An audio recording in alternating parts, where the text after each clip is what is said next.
Today we're going to talk about how to fix stainless steel that's been bent or damaged. Now this is off a 57 Chevy, and if you had one of those, you'd be in luck because you could get a brand new piece from Danchuck. But we're going to show you how to fix this one because you may have a less popular make. It's really quite simple. What you need to do is analyze the dent and see where the point of impact was. And that was right here in this case. Much of this metal is just under stress, and if we can take that one point out, it'll flatten right out. Now the things you need to do this job are a high-speed buffer. Naturally you need face protection and some leather gloves to protect your hands. You need a set of wheels. We have an open wheel, a closed wheel, and you can also use a sisal wheel if you have some very rough spots. And then we have 3 rouges that we got from the Eastwood Company, going from a coarse rouge down to a fine jeweler's rouge. Also, we're going to use a little hammer. This we also got from Eastwood, specially made for taking dents out of stainless steel, and we have a small anvil.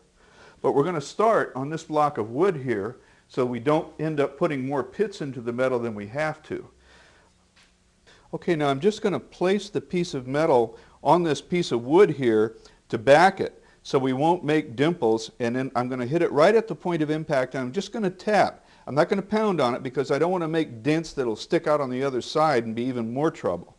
I'll just tap gently in here to start straightening it out. See, it's straightening already.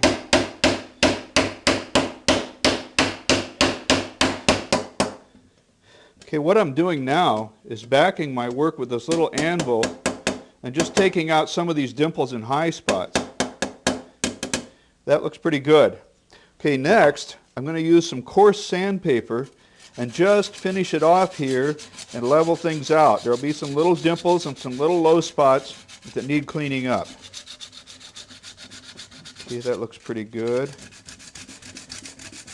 And then to save myself some time on that buffing wheel, I'll go to some fine sandpaper and clean up what I've done even more.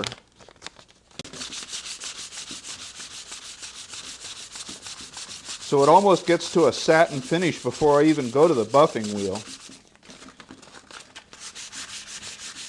Okay, that's about right. Okay, now the next step is to buff.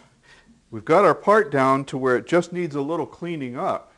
But the first thing we want to do is put on a face shield to protect our eyes and put on these leather gauntlet gloves to protect my hands. A piece of this stainless can really be sharp and will really cut you if it gets loose. Now I'm going to go to this closely sewn wheel for the first part of the buffing. I could use a sisal wheel if I really wanted to be aggressive, but I think this will do it. And then I'm going to go to this open wheel and some fine jeweler's rouge. Okay. Now I'll just use a little of this medium rouge. Don't need a lot on the wheel. It's a fairly open wheel. We'll start buffing. Let the wheel do the work. Don't push into there because you'll just make things worse. You'll wear out your wheel. You won't accomplish much. You'll notice I have my piece taped to this board to keep the piece from kinking or getting caught and thrown into the wheel. And I'm also buffing from underneath.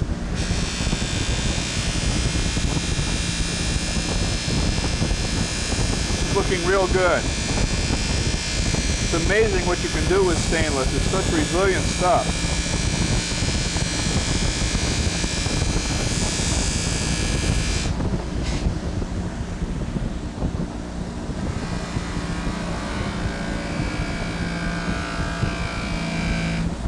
Okay, now all I'm going to do is use some of the fine jeweler's rouge over here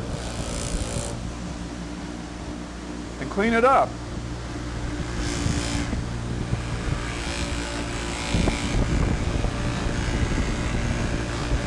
I'll buff the whole piece out so that it really looks sharp.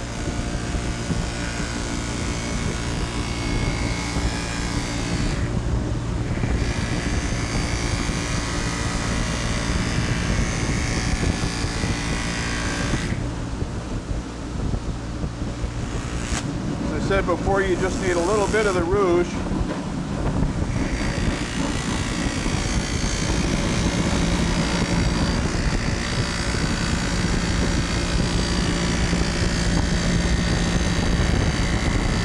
Well, that's about it.